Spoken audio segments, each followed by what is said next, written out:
Boa tarde a todos e a todas. Prazer estar com vocês. Mais uma vez da minha origem sindical.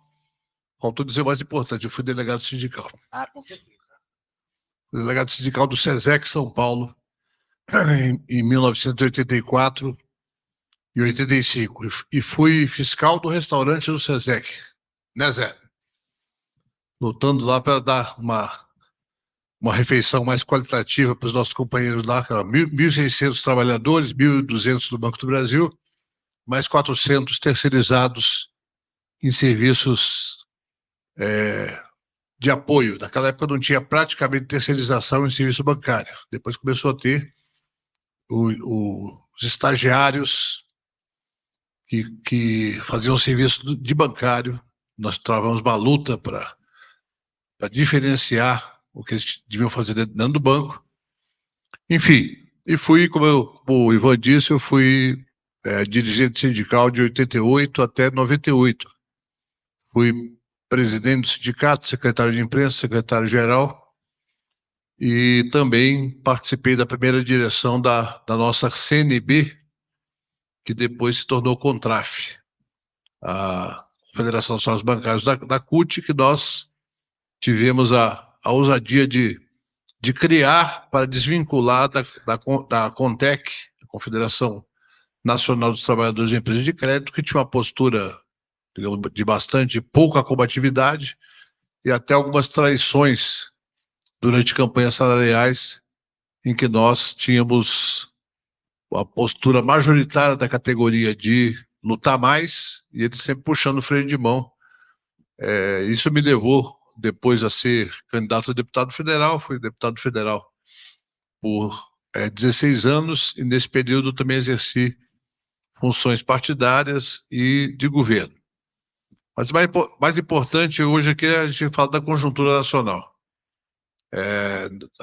E vamos começar por uma pincelada rápida da conjuntura internacional, que eu acho que hoje tem um nível de condicionamento sobre o que acontece no Brasil e no mundo, porque há uma mudança muito forte nos últimos 15 anos da relação entre os blocos econômicos do mundo. Primeiro, um distanciamento da China em relação aos Estados Unidos e Europa. À medida que a Europa e os Estados Unidos perceberam que a estratégia da China é agregar ciência, tecnologia e inovação à sua produção industrial e aos seus serviços, e, portanto, ficar à frente, pela tecnologia, da capacidade produtiva da parcela mais rica do Ocidente, eles começaram a se mover no sentido protecionista, e não é um protecionismo econômico apenas, é um protecionismo que tem muito a ver com a questão de defesa em relação ao que eles entendem que é uma pretensão hegemonista dos chineses, que por sua vez tem uma parceria muito forte com a Rússia e com todos aqueles países do Sudeste Asiático. Para dar uma ideia, o salário médio da China, que já foi um dos mais baixos do mundo, hoje já passou do Brasil. Então hoje produzir na China é menos vantajoso do que produzir no Brasil, do ponto de vista salarial, do custo salarial. Mas do ponto de vista do custo tecnológico, é muito melhor produzir na China. Tem um ambiente de inovação, de avanço tecnológico em todas as áreas. Mobilidade elétrica, na área de química, de TI, de serviços de TI, na área de produção, de robótica, de mecatrônica, na área espacial, aeroespacial. O Brasil era mais avançado que a China, por exemplo, em aviação, com a Embraer. Hoje a China já está com uma linha de produtos mais avançada do que da própria Embraer. Ainda vai demorar um pouco para concorrer com a Airbus e com a Boeing, mas é uma mudança radical de perfil da economia chinesa e que com o projeto do Cinturão e da Nova Rota da Seda, que é um projeto de integração logística de vários países, inclusive na Europa, e um projeto que o Brasil está sendo convidado a participar e, na minha opinião, deve decidir positivamente participar desse processo de integração logística, econômica e tecnológica, há uma mudança radical da relação da China com o resto do mundo. Então, os Estados Unidos hoje, por exemplo, e a Europa colocam barreiras tarifárias violentas em relação ao carro elétrico chinês, porque sabe que eles não têm capacidade de competir. E não é subsídio do governo, não. O governo tem estratégia de financiar o desenvolvimento, que qualquer país pode fazer. O Brasil fez isso com a Embraer há muito tempo, ainda faz, mas não faz em outros setores. Faz um pouco, como foi dito aqui, na área agropecuária com a Embrapa, mas não faz, por exemplo, na indústria de maneira radical. Está tentando fazer um pouco agora nesse governo Lula 3. Então, com esse quadro, evidentemente, a situação do Brasil é uma situação, por um lado, muito positiva, porque nós temos diálogo, em tese, tanto com os Estados Unidos, com a Europa e com os BRICS. Então, o Brasil é uma espécie de um vértice que dialoga com os dois lados e pode usar isso na barganha internacional. Por outro lado, obviamente, o Brasil tem muito mais interesse de compor com a China, menos com a Rússia do ponto de vista econômico, principalmente com a China. Por quê? Porque há possibilidade de projetos de integração tecnológica, desenvolvimento tecnológico a partir de parcerias nessa área. Por exemplo, um exemplo é a BYD, que está montando um parque industrial na Bahia, mas não só o parque industrial, está montando também um centro de desenvolvimento de tecnologia na Bahia. Outro exemplo é a Great Wall Motors, que está uma fábrica em construção no interior de São Paulo, em remodelação, porque ela comprou da Mercedes-Benz a fábrica, e está também investindo em desenvolvimento de produtos no Brasil. E a própria Chery, que tem associação com o Grupo Brasileiro Caoa, que também tem toda uma linha de pesquisa e desenvolvimento no Brasil. Então é muito mais fácil fazer essas parcerias com a China do que com empresas americanas, que quase sempre querem colocar aqui apenas a linha de montagem, com pouquíssimo desenvolvimento local. Estou colocando esse dado todo, tem uma questão econômica grave. Os Estados Unidos, embora a mídia brasileira fale sempre maravilhas da economia americana, os Estados Unidos passam por um processo de deterioração social e econômico.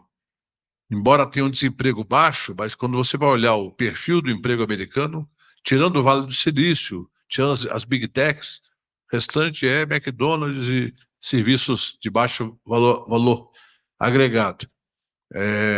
A situação da Europa também é crítica, vários países passando por crises políticas graves, como a eleição da França demonstrou agora há pouco, a eleição da Itália um pouco mais de tempo, a eleição de Portugal.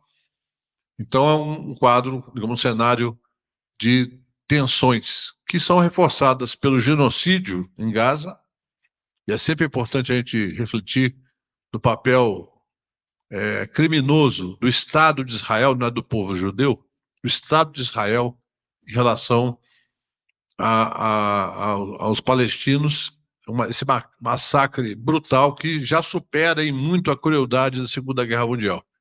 Até porque não é uma guerra mundial, é uma guerra de Israel contra o povo palestino. Embora eles falam que é uma caça ao Hamas, na verdade estão matando civis, especialmente mulheres, crianças, idosos e também homens adultos que não são militares. Guerra é militar com militar. Os danos colaterais são exceção. Bom, não vou esticar muito não, porque eu quero falar um pouco da conjuntura nacional, um pouco não, a maior parte, e falar um pouco, me facilitando o trabalho, porque a Paula já fez um pouco, digamos, alguns elementos da conjuntura que são importantes. O Brasil está melhor hoje do que há 2 anos atrás? É claro que está, a olhos vistos. Nós podemos comemorar, primeiro, a derrota do fascismo, a derrota do projeto fascista no Brasil, uma derrota temporária, porque eles não são mortos. Eles foram derrotados eleitoralmente, não politicamente. Eles ganharam em 4 regiões do país. E só perderam no Nordeste. Nós temos que agradecer todos os dias o povo nordestino por ter nos livrado do capiroto e do Guedes. Não é só o capiroto. O capiroto é o que o Chico Vigilante fala sobre o Bolsonaro. Eu repito sempre, porque acho que é uma figura boa, é um filho do capeta, né? O Bolsonaro. Mas tem a figura do ultraliberalismo que pegou carona quando o Bolsonaro começa a crescer para as eleições de 18, o Guedes leva uma plataforma ultraliberal para aproveitar as possibilidades eleitorais do Bolsonaro. Bom, com isso nós vivemos um período terrível que misturou o negacionismo na pandemia, o discurso de violência em geral, indiscriminado, com a questão do ultra-neoliberalismo, com privatizações, com a autonomia do Banco Central, com várias ameaças outras que não foram consumadas por resistência nossa, mas também por questões conjunturais. A própria pandemia atrapalhou a agenda do Guedes.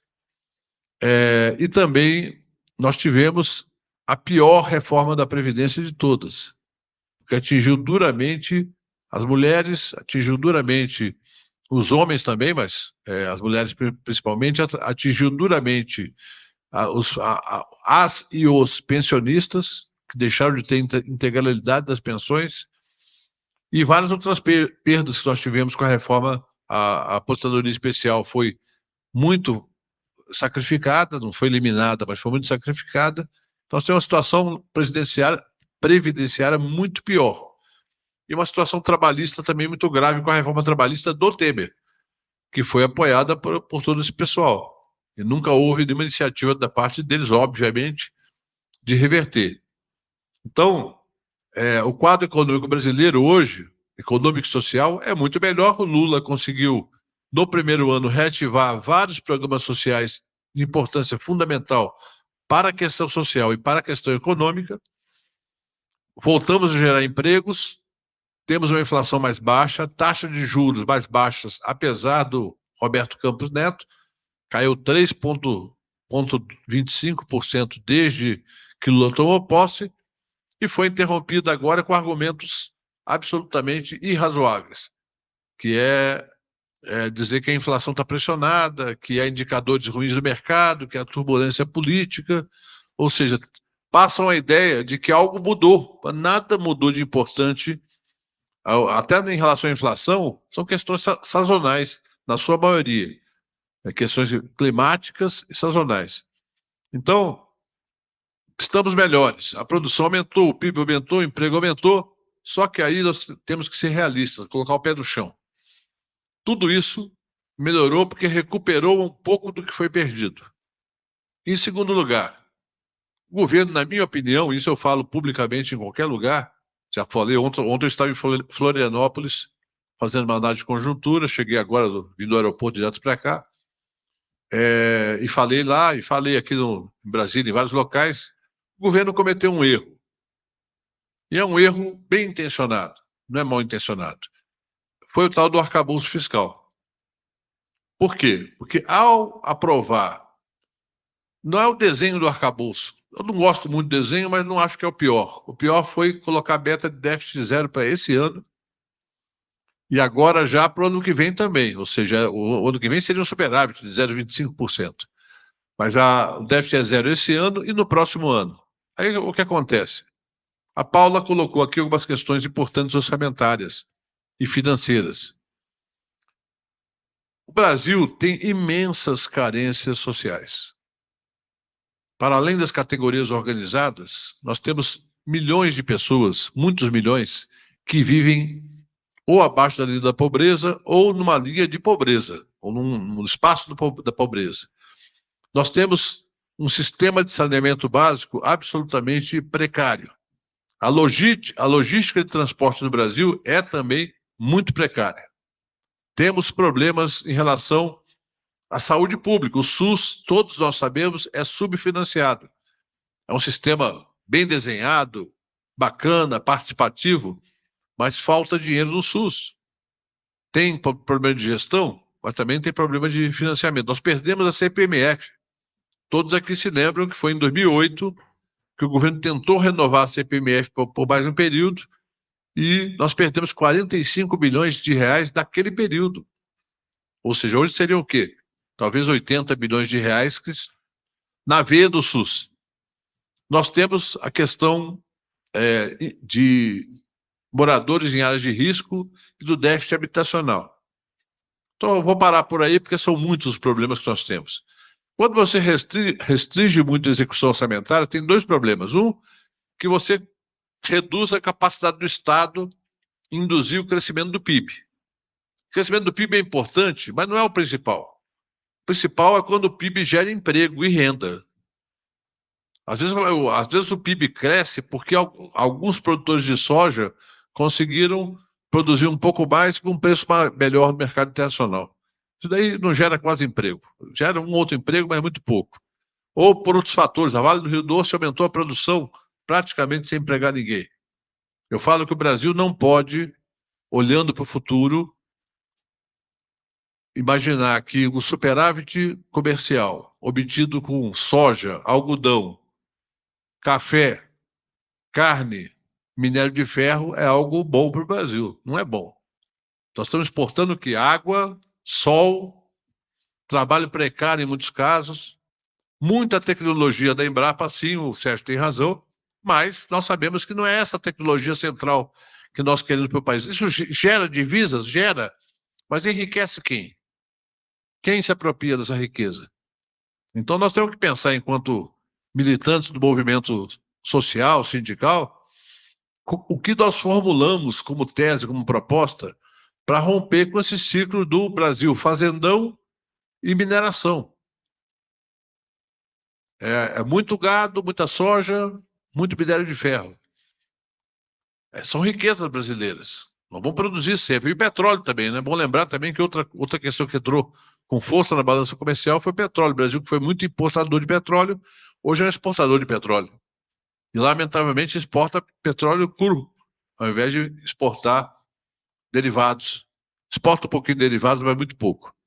Então, todo esse debate coloca para a gente que, em campanha salarial ou fora dela, que há um desafio imenso de reflexão política da esquerda brasileira, e esse desafio precisa ser cumprido, que é formular um projeto de desenvolvimento com mais vigor e com mais explicitude, onde coloquemos claramente, nós queremos sim, aí é uma questão que eu polemizo sempre, nós queremos seguir com as devidas proporções e com as distâncias culturais o caminho da China e da Coreia do Sul.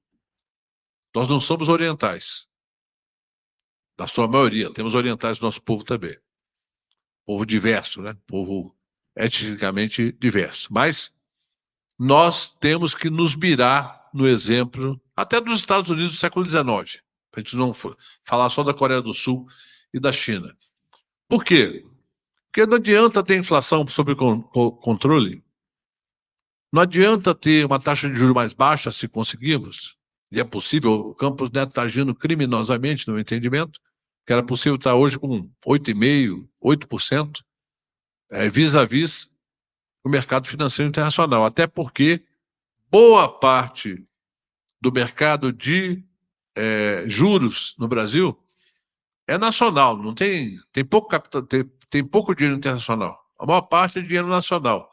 É dinheiro dos fundos de pensão, o FGTS tem um monte de dinheiro em título do Tesouro, os bancos têm reserva de título do Tesouro, muitos investidores aplicam via fundos ou diretamente do Tesouro Direto.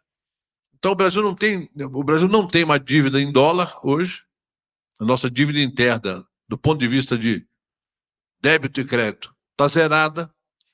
Temos 357 bilhões de dólares de reserva. Não temos problemas fiscais graves. Temos um pouquinho de aperto fiscal porque o governo colocou para si próprio uma limitação, uma coleira, que é o tal do déficit zero.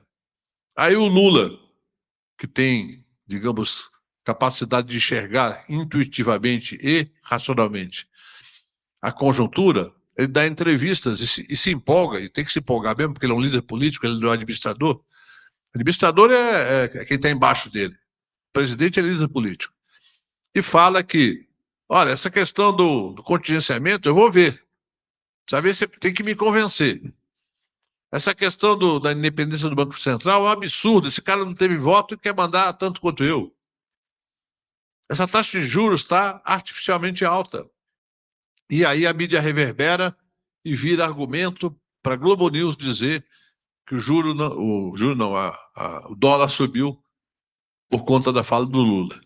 A Paula já falou aqui, uma parte desse plus que o real teve de queda em relação ao dólar esse ano foi muito por conta de que teve uma queda acentuada o ano passado. Dia 1º de janeiro, o dólar valia 4,80. Estava abaixo da média mundial. E agora ficou um pouco acima da média mundial. Eu estou falando tudo isso por quê? Porque isso afeta objetivamente tudo que a gente quiser planejar. Quando a gente fala que nós perdemos uma disputa ideológica, gente, vamos ser autocríticos sem nos autoflagelar. Os autocríticos é o seguinte: eu era coordenador da Mesa Nacional de Negociação dos Bancários de 1990 até 97. E aonde surgiu a PLR, eu participava da mesa, foi em 1995. Havia a MP do Itamar ainda, que criava a PLR, foi reeditada inúmeras vezes. E, como solução para uma campanha salarial difícil, a primeira campanha do Plano Real, a PLR virou uma pedra de toque para resolver aquela campanha salarial. Mas eu, na época, alertei. E alertei não porque eu também não tinha nenhuma proposta alternativa. Os mecanismos de participação dos lucros e resultados geram distorções na percepção que o trabalhador tem em relação à sua remuneração. Ele passa a se sentir um pouco sócio do banco. Vou receber uma parte desse lucro aí. E, na verdade, se você pegar o desenho da maioria dos programas de resultado, tem duas características. É muito, em alguns casos, é muito automático, que é um pouco que está na convenção coletiva. Ele tem a ver com lucro, com bandas de máximo e mínimo, uma parcela fixa, outra parcela variável. A outra característica é colocar metas abusivas para cumprir os programas próprios dos bancos, que são adicionais em relação à PLR. Então, na cabeça do trabalhador, e a outra coisa que eu falo desde que eu comecei a militar, lá atrás dos anos 80, todo dia o banqueiro e os demais empresários disputam a cabeça do trabalhador. Todos os dias. Nos bancos é pior. Os bancos eles tentam fazer da Faria Lima o ideal. O bancário médio quer morar perto da Faria Lima. Tem gente aqui em Brasília que se bobear, eu quero mudar para São Paulo só para tentar morar perto da Faria Lima, para ser um Faria Limer. E para eu poder viver igual aqueles seres lá que são o ideal de futuro de muita gente. Bom, nós sabemos, já saiu até matérias na grande imprensa, da crueldade também que esse pessoal que é terceirizado, agente de investimento, agente independente de investimento, também sofrem com metas pesadas, são excluídos, são ameaçados o tempo todo de ser demitidos de outra forma, porque eles não são SLT. Mas diz o seguinte: vamos romper o contrato, teu desempenho está muito baixo. Você está contando para os clientes tudo, não conta só a parte boa do investimento. Assim que é esse o diálogo que se faz com esse pessoal. Mas uma parte grande deles é turbinada. Eu brinco que, é como eu falei uma vez para a vice-presidente do Banco Nacional, eu falei: olha, o Banco Nacional está com fama de que está com caixa a perigo. E ela, muito senhora das suas competências, né? Ela falou: que isso, Bezoini? Banco Nacional saiu na capa da Exame, com o melhor banco do país. Pois é, mas no mercado o pessoal está falando que vocês estão captando dinheiro a qualquer custo. E eu falei: e o apelido do banco é o Banco Cocaína. Como assim Banco Cocaína? Você quer me ofender? Eu falei: não, é que estão falando que o pessoal cheira de manhã e sai vendendo o título de capitalização e buscando CDB com taxas mais altas. Ela ficou brava comigo. 4 meses depois, o banco quebrou. E ela me ligou para dizer: olha, estou saindo, tal, porque o Unibanco me fez uma proposta, mas não sei se eu aceito. Eu falei: Eliana, você viu o que aconteceu? Isso estava já um rumor forte lá atrás, como aconteceu com o Bamerindos também e com outros. Porque há uma ilusão, e muitos bancários jovens acreditam que vão ficar com saúde mental e física para sempre. Quando você tem 20 e poucos anos, você se sente meio imortal, né? Depois você vai vendo que a vida é dura e que a proteção social, que a previdência social, essa previdência tão desprezada por tanta gente, né? Fala, não, INSS não funciona, tal, mas que protege, que paga hoje, só para ter uma ideia. Hoje, a previdência social entre pagantes e recebentes tem 105 milhões de pessoas no Brasil. Metade da população brasileira ou paga ou recebe, sem contar aqueles que são crianças e vivem da pensão ou da aposentadoria de um adulto. Então, essa disputa ideológica, nós precisamos nos armar melhor, porque nós estamos perdendo. Estamos perdendo há muito tempo. A vitória do Lula, quando o Lula ganhou em 2022, eu comentando num grupo de análise, falei assim, olha, por um lado, devemos comemorar com toda a força a derrota do Bolsonaro, a vitória do Lula. O Lula saiu da cadeia, reconstruiu sua trajetória, venceu. Só que tem um pequeno detalhe: ela pode nos iludir. A vitória do Lula foi em circunstâncias muito específicas. E nós, do ponto de vista da luta de capital e trabalho, continuamos perdendo. Ainda que o nosso governo tente recuperar. Eu não estou subestimando as dificuldades do governo. O governo tem muitas dificuldades. Eu participei do governo em duas ocasiões. No começo do governo Lula, como ministro da Previdência, depois ministro do Trabalho. E depois, no final do governo Dilma, e no governo Dilma II até o golpe. Então, eu vivi dentro do Palácio ou dentro dos ministérios. As dificuldades são muitas.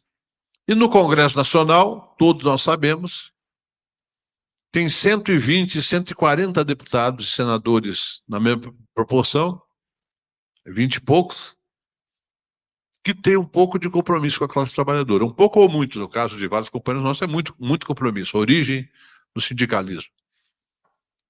O restante, ou é da banda liberal não extremista, ou é da turma do orçamento secreto pragmática, ou é a extrema-direita. E para mudar esse quadro em 2026, é muito difícil mudar fortemente. Então, nós temos que trabalhar com a estratégia de acumular força até 2026. Fazer nosso trabalho sindical, mas não ser economicista, que é o grande desvio da esquerda mundial, historicamente. É cair numa discussão, olha, teve ganho salarial, é importante ter ganho salarial, mas sindicalismo não é só isso. Sindicalismo é ideologia. Ontem, lá em Florianópolis, eu falava sobre a importância das pessoas se debruçarem sobre a questão do que é a história da luta da classe operária mundial para nós chegarmos até aqui. Porque o que aconteceu nos Estados Unidos, que está com a taxa de sindicalização, essa informação, Paulo, eu tive por você agora. Eu imaginava que fosse diferente. A taxa de sindicalização dos Estados Unidos, a média é maior que a nossa. E o Brasil já teve muito mais percentual de sindicalização. E a média dos bancários é melhor do que, porque tem um sindicalismo mais organizado, nacional. Mas era muito maior, até porque havia muito mais bancos estaduais e os bancos federais tinham um papel mais relevante no setor financeiro. Então, eu creio que nós precisamos entender, e o caminho para encerrar, essa conjuntura política da seguinte forma: é o copo cheio e vazio, meio cheio, meio vazio.